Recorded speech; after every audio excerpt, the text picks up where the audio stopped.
Well, hey, welcome to Let's Sit With This. I'm Kristen Calloway, a licensed therapist, and this is a place where we talk about hard things in a way that actually makes sense. More like chatting around a campfire than sitting in a therapist's office. Here we talk about getting through hard moments, healing old hurt, and growing into someone you're proud of. So pull up a chair, get comfy, and let's sit with this together. You guys, it's a Monday Growth Moment episode. It's been so long. If you're new here, hello. Last year, I did a series called Monday Growth Moments where I shared with you the life lessons I learned while I was training for a marathon. The MGM episodes were just short reflections about doing the hard things that help us grow. You definitely don't have to be a runner to gain something from the series at all. But running has been a way that I have learned lots about myself and ways that I need to heal and grow, and I wanted to share those. So the series has been on a break because I took some time off of training. I'll probably bring the series back at some point, but I wanted to do this episode now because something has been on my mind that I think is really worth talking about. Today, I want to talk about the myth of starting over. So here's where I've been. Last year, I trained and ran 2 marathons in 1 year, which sounds impressive and also, in hindsight, slightly unhinged and kind of crazy. Now, I had only been running maybe 6 months prior to doing that, which is not something I would recommend to anyone. I actually learned recently that most runners start with a 5K and slowly move up in racing distance when they feel accomplished at the current distance, right? So in true Kristen ADHD style, I went straight from training and running for my first 5K after doing nothing, which a 5K is 3.1 miles, to 2 marathons, okay? A marathon is 26.2 miles. Yeah. But knowing me, I would have been terrified of that marathon distance. And so to avoid avoidance, I can sometimes be impulsive. Okay. And that was mostly because I can be easily peer pressured into doing fun things. And now I'm always up for a race. And so when my husband was like, hey, I think I'm going to run my first marathon, I was like, oh, let's do it together. And then I've been on a break because after I ran my second marathon, I got a soft tissue foot injury that took me off my feet for a few weeks and kept me from running for a while. So when I recovered and January came around and I started thinking about whether I was going to sign up for a spring race and get back into training, and I actually pulled up training plans, I even started one in my phone, it felt like a burden. Immediately. The thought of lacing up my shoes and going out for a run, a thing that I genuinely loved, felt so overwhelming. It felt heavy. It just felt like this mountain that I had to climb just to get out the door. And it was like something that I had to do rather than something that I got to do. It was just this complete dread. There were so many days and weeks where I would be sitting in my closet, fully dressed, already prepped and ready to go, just sitting on the floor staring at my phone, just dreading it, because going out for this run, this short-ish run, and thinking about my week and all of the runs that I would have to do, I mean, it was just, I had so many days where I ended up just getting undressed because I sat on my floor staring at my phone for an hour, okay? Where I ended up just not going. And just the thought of getting up, just getting out of bed to do anything exercise related was so utterly daunting. And I had to sit with that for a while. I wrestled with knowing, okay, I need to be disciplined and I can't just rely on motivation. So what's wrong with me? I just need to be disciplined. I just need to do this. And I just started to notice that, this is not who I am as a runner. There's a difference between runs that feel hard for sure. Those really long runs at the end of marathon training. I mean, we're daunting. 20 miles is daunting, right? But they still felt doable. They felt like something to tackle, like a really hard challenge to accomplish. This just felt like trying to swim up while being weighed down with concrete blocks. Yeah. So also in true Kristen fashion, it took me a bit to realize that I was burnt out with exercise in general. It's easy for me to spot it in other people, but it was really hard to see it in myself. That's just a lesson for most of us. This is why therapists can't and shouldn't be their own therapists, because we can't see the forest for the trees with ourselves. So there I was, just for days and weeks, sitting on the floor of my closet, either trying to force myself to get dressed into running gear or sitting dressed or even just laying in bed. It's just this existential dread that I had to get up. And it just repeated. And it was miserable. So when I accepted that, you know what, I'm burnout and that training for another race, why was I training? Was I just training because I was supposed to? Was I just training solely to get another medal? Or because I was supposed to be a runner who was always training and racing? I mean, I was just thinking about, okay, well, what's my why? Certainly, who doesn't like the medals, right? And that sense of accomplishment. But that can't be your only reason at all. So I decided to not sign up for a spring race. And I decided not to train anything at all. I decided to just wait for the passion to come back on its own. Because even when you have discipline and you can't rely on motivation, you still have to have the passion. You still have to have the drive to do it. And I had no drive and I just didn't care. So forcing it wasn't going to work. And what I didn't want was for it to backfire and for me to hate running permanently. I had decided a long time ago, I loved how I felt when I ran. I loved how I felt when I was done with a run, and that running, exercise in general, but running and strength training, I wanted to keep doing for the rest of my life. So I can't do that if I am doing something out of complete dread. Can't do it. So I had to wait until that passion came back where it was, oh, I want to do this, or man, I'm bummed that I missed it yesterday, or looking forward to a workout, even if it was hard, still looking forward to it. So to be honest, I've barely ran for most of this year. I did a trail race back in January, and I was super excited about that because it was a very beginner-friendly trail race, and I had picked a distance that felt doable, and it was so much fun. Now, oh my gosh, was I sore afterwards because I hadn't really run at all? Absolutely. But it was exhilarating, and I got just a taste of that love of running back. But then there wasn't anything else. And I have barely exercised at all for the vast majority of this year, and I'm recording this in May. And I had to be okay with that. I had to just let it go for a little bit. And here's something I also didn't fully realize until I stepped away. Marathon training had completely warped my sense of what running is supposed to look like.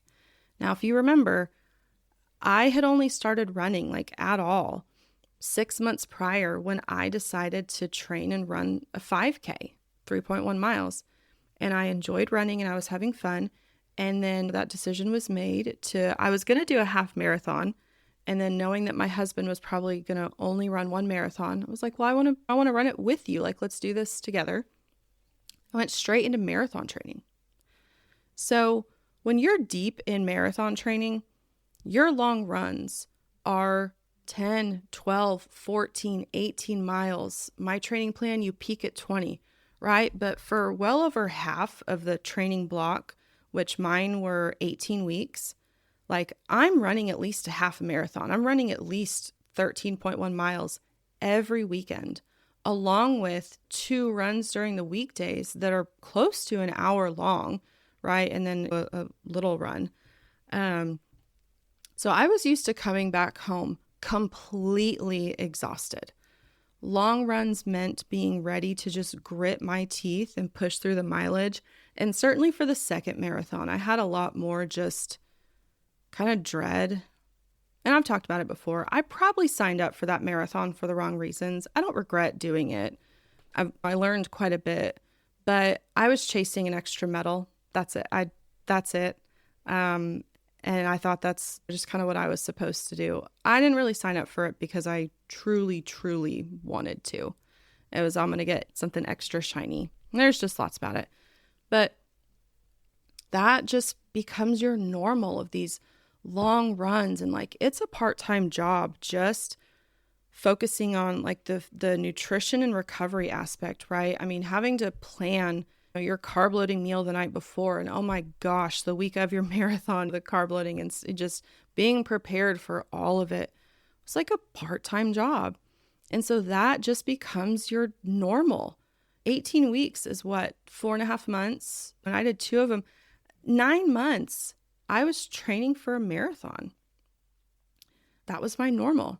And so somewhere along the way, my brain started telling me that going out for a 20 or 30-minute run was a waste of time.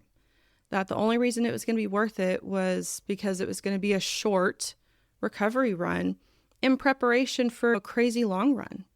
Like, what's even the point? That's nothing. That doesn't count. And also because I am a recovering perfectionist, if I'm not going to go above and beyond, why would I do it at all, right? I get caught up in black and white thinking quite a bit, and I got caught up with it there, and it froze me. And I did the same thing with my strength training. I got used to just all these long workouts. And so doing these shorter, and I'm saying that with air quotes because the length of your workout is subjective for every person. But these shorter workouts was like, well, what's the point? If I'm not busting out an hour of strength training a couple days a week, what's the point? And I kept looking for the perfect training split. I don't know why my brain is fixated on that. And I would pick a new one and I would stop halfway through the week, and just this all or nothing, black or white, perfect or failure, like just this pendulum swing. It was exhausting. And all of this is absolutely wild when I say it out loud. A 30-minute run absolutely counts. A 20-minute run, a 10-minute run, going out for a 2-minute walk absolutely counts. A 30-minute run is genuinely good for you, and you can accomplish so much. But marathon training, I barely had a baseline, right? So it built my baseline so far out that normal, typical, average, expected felt worthless. And the truth is, the truly perfect workout plan is the one that you can do consistently. So when I finally started getting back into it a few weeks ago, okay, this is week 4, and I wanted to start a week before, but of course I got a sinus infection because Mother Nature just loves to take me down. And so I finally have started getting back into it. And I've had to actively work on redefining what running means to me. Not training for a race, just running. Now I'm always going to need that structure.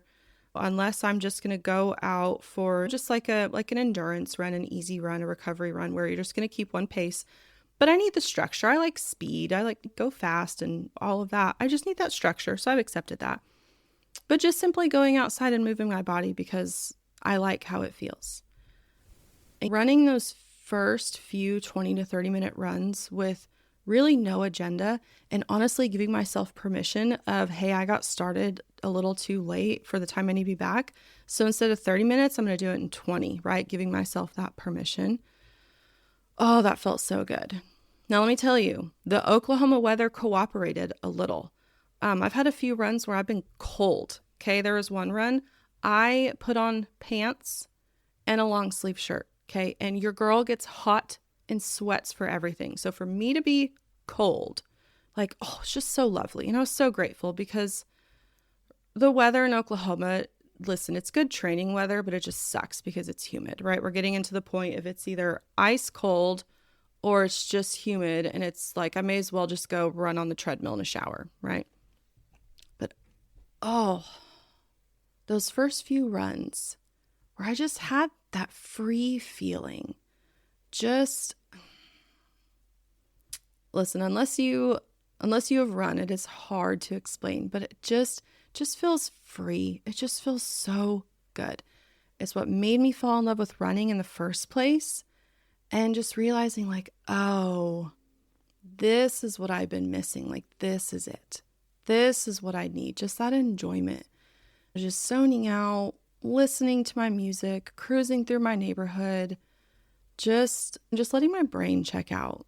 Came back and I loved it. So here's the thing that I keep coming back to and what I want to talk about today. I am not starting over. I don't have that mentality. It might look like starting over from the outside. My pace is about 45 seconds to a minute slower than it was. That's hard for me. My ankles in particular, but just my tendons and my joints are still getting used to running again, right? My feet, my arches have not been super happy. I'm doing short runs, and calling them wins. And so by most external measures, especially if we look at where I was 7 months ago, 10 months ago, I'm way behind where I was, right? But I'm not starting over. And here's why. I cannot unlearn everything that I've learned. I cannot unfeel what running has taught me about myself, about patience, about my grit and determination, about showing up, about what I'm capable of on the days when everything in me just wants to quit, about what it feels like to just accomplish either a really hard run or finishing my races. All of that is still in me. It doesn't disappear because I took a break. I also cannot unexperience the burnout. And that matters too, because now I know something that I didn't know before. What my limit looks like, what it costs me to push past it, and what I need to do differently this time. I now have some guide markers on either side of me where I have some signs of, ooh, if I start veering over here and I start feeling this way and thinking this way, that might be a sign I'm edging towards burnout, or where I can sit where I need to sit and reflect on, okay, why am I doing this? Why am I signing up for this race? How do I feel about this training block? None of that disappeared because I took a break. That's really, really valuable information. And seasons of life ebb and flow. They change. Nothing stays exactly the same. Even if I wasn't in burnout, I wouldn't have been marathon training anyways, because those Saturday long runs would have meant that I missed Saturday morning soccer games with my boys, and I wasn't going to miss those for the world. But I needed the break for multiple reasons. I needed to have time to sit with the remnants of what had been torn down, and so I could see where I was going to build something new. I tell my clients this all the time. You cannot go back to square one. Square one doesn't exist. You can't go backwards. Even if you have a goal, a sobriety goal, and you relapse, I don't consider that back at square one. Or if you have ways of coping when you resort back to old methods, or you're trying to not yell at your kids and then you yell, you're not going back to square one. The idea of starting over, going back to zero, being right back where you started, it's a myth and it's a harmful one because it makes people feel like any break or pause or step backwards erases everything they've built. And it doesn't. We honestly need to plan for those. You have to have time to adjust, and for you to grow, you have to make mistakes. That's the only way it happens, right? We learn to balance on a bike by falling over. Nobody has ever just gotten on a bike for the very first time and just ridden it perfectly. You have to learn, right? You have to learn how to not overcorrect and how to steer. Like, you have to fall over. And when we have a kiddo who's learning to ride a bike or a kiddo who's learning to walk, when they fall, we don't say, oh, you got to start back over. Doesn't count. Guess you're never going to do it. What do we say? Get back up. Let's keep going, right? What did you learn? What do you need to do differently, right? That's what we do for kids. That's what we should be doing for ourselves. So the metaphor that I always give, and you know it's always going to be like a nature, particularly a mountain metaphor, because I am a Colorado native. I look at life as that we are always on a trail, on a path that is moving forward. Sometimes we pause, sometimes we sit down, and sometimes we take a side trail. Now, if you have done some like more intense hiking, or if you've kind of done a little bit of mountain climbing, you have what are called switchbacks. And those are so annoying, but you can't just go like straight up the mountain. You start here over on the left and you go all the way over kind of in a line to the right and you move up a little bit. And then the safest way or the only way is back over to the left, kind of back where you were before, but you're up higher. And then you're going to go back over to the right. You just keep leveling up and it'll be like, wait, I was here before, but I'm a little higher up. My friend, that's life. That is things that happen, right? So we might be on a switchback where, oh my gosh, it feels like I'm going back to where I was. No, you're not, because you're not going back down that path. You might be going into somewhere that's similar, but you have to in order to get to the other side. And now eventually the switchbacks get smaller and eventually you get there. Now in life, we never reach the mountain. Doesn't happen. But we're always on that path forward. And sometimes we have side trails. And that side trail might take you away from the main path for a while. You might be down in the weeds a little bit. You may not have been paying attention to where you were going and realize, oh my gosh, I'm over here. I'm not over here. That was me. Okay. Right? You didn't go back. You didn't undo what you've done. You've just gone a different way for a little bit. And so when you come back up to the main trail, it's going to look different. Your path to getting to that point is going to look different. That's okay. You're going to come back different. You're going to come back with more life experience, more self-knowledge. As you go through the switchbacks of life, you're going to be leveling up a little bit. You're just going to keep going because you're going to have more self-knowledge, more wisdom, positive and negative. So the path looks different than it did before. And it looks better because you are different. So it's not starting over. It's continuing. You're just continuing on. And that myth of starting over keeps people from jumping back in. It's a defeatist mindset. It just creates the sense of defeat in you. Because if you believe that you're back at zero, why bother, right? You've already lost everything. Or it feels like, oh my gosh, I have to start this all over again. It's going to be so much.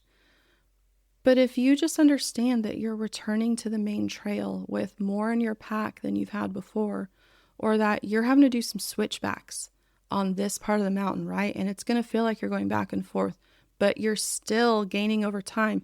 And if you're just looking at what's right ahead of you or what's just right behind you, it's going to feel like you haven't made progress.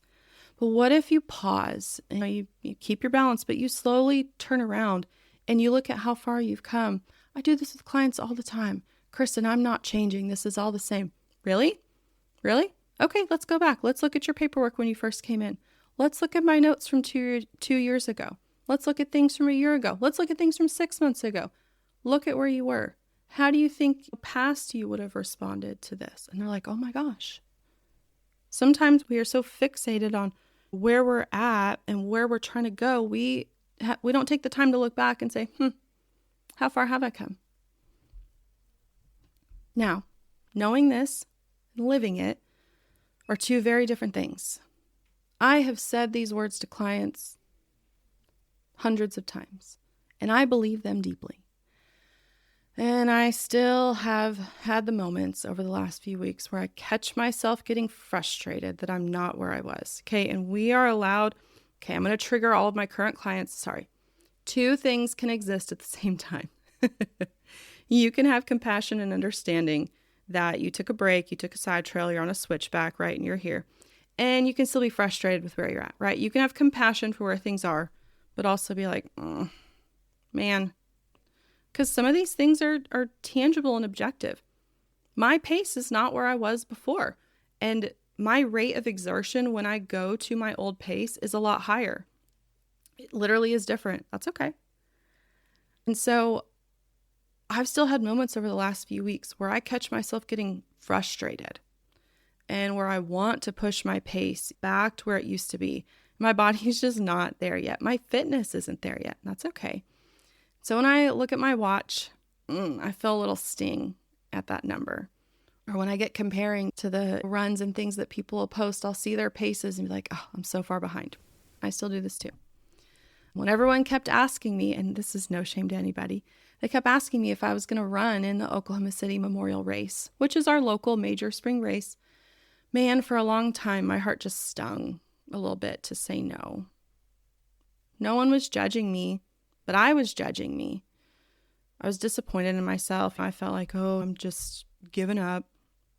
I had to quietly walk my side trail, feeling like others were passing me, hearing their life on their main trail, and it was fun and exciting and exhilarating for them. Mine was quiet.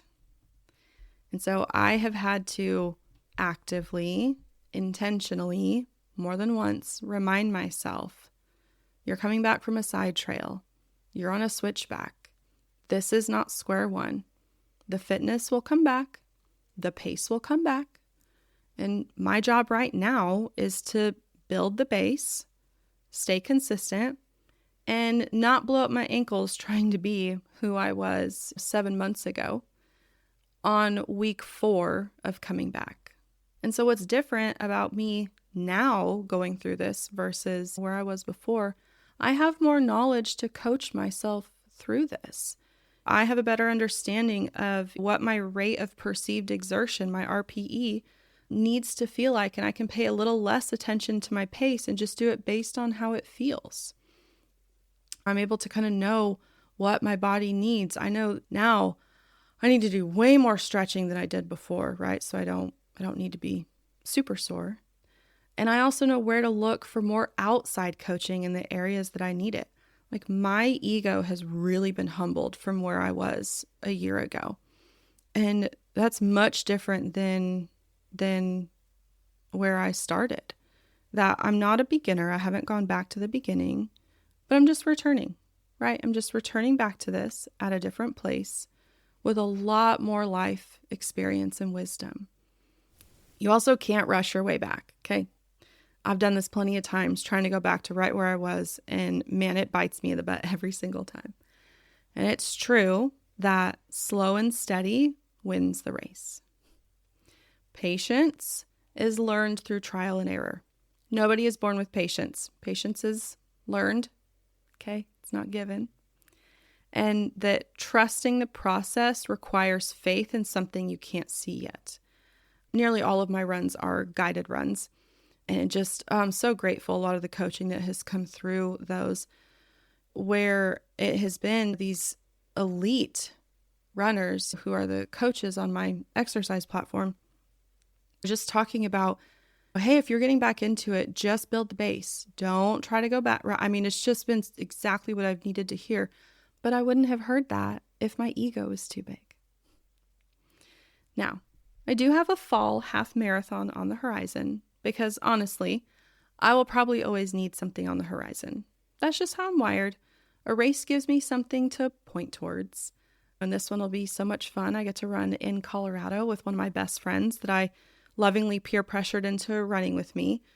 Just a side note, if you have any friends who are runner friends, don't mention that you might be up for running a race because we're going to take you seriously. And all of a sudden you're going to be signed up for something. It's okay. That's the good peer pressure, right? But this time the training is not the whole point. The point is building a relationship with running that can be sustained beyond race day. Choosing to run because I love it, not just because I'm training for something. I want to keep running as long as I can. I get so inspired by the people in my running group that are in their 60s, in their 70s, in their 80s. Man, I see people running marathons in their 80s and 90s. There's some lady who's over 100. Are you serious? I want to keep running as long as I can because I love how it makes me feel. There's a trail runner. He's an ultra runner and he's a social media influencer. His name is Andy Glaze. He always says, I'd rather be the oldest person on the trails than the youngest person in a nursing home. Amen to that, right? That's the new goal for me. And I think that's a better one. Now, if you have never run a mile in your life and you're wondering why you're still listening, something resonated. But here's why this matters for you too. We all have our version of this. The thing that we used to love that started to feel like a burden. The creative project that we stepped away from. The habit that we built and then lost. The relationship with our own health, our physical health, our body, our mental health, our spiritual health that got complicated. The therapy we stopped going to. Okay, you want to hear about that? Go listen to my episode on what they don't tell you about the therapy journey. You'll get to hear about me dropping out of therapy a couple times. The version of ourselves that we were building, and then life happened and we just stopped. And the story we tell ourselves is this: I have to start over. I've lost it all. I'm back at zero. And that story keeps us sitting on the floor of the metaphorical closet, dressed and ready to go, but not moving. So what if that's not true?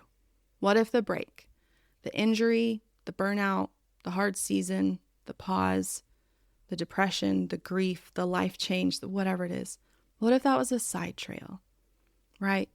What if you're on a switchback and that main trail is still there and it's waiting for you to come back to it with everything you've learned along the way still in your pack? You don't have to earn your way back. You don't have to go all the way back to the beginning to make that first part of the trail worth it again. That's silly. You just have to take that next step. You just have to say, okay, I'm going to get back up and keep going. And if you feel alone, I'm right there with you, friend, climbing my way back to my main trail. Right now I'm on switchbacks. Sometimes they're frustrating and sometimes I'm okay with them. So that's where I am. I'm now on week 4, back into running, a little slower, a little achier. It still feels like I'm kind of shaking off the rust, but a lot more intentional. And I have the passion back, which means that I can be more disciplined with what's important. But I think that's something that I'm grateful for all of this, because last year I know I talked a lot about relying on discipline and not motivation, but we need to make sure we have that passion piece that's underneath. And I'm genuinely glad to be back on the trail, both literally and figuratively. So whatever your hard thing is right now, whatever you've paused or put down or stepped away from, or even haven't started yet, I just want you to know that that path is still there. You haven't lost what you've built. You're not starting over. You're just coming back, and that counts. You know that I'm always here rooting for you. I'll see you next time.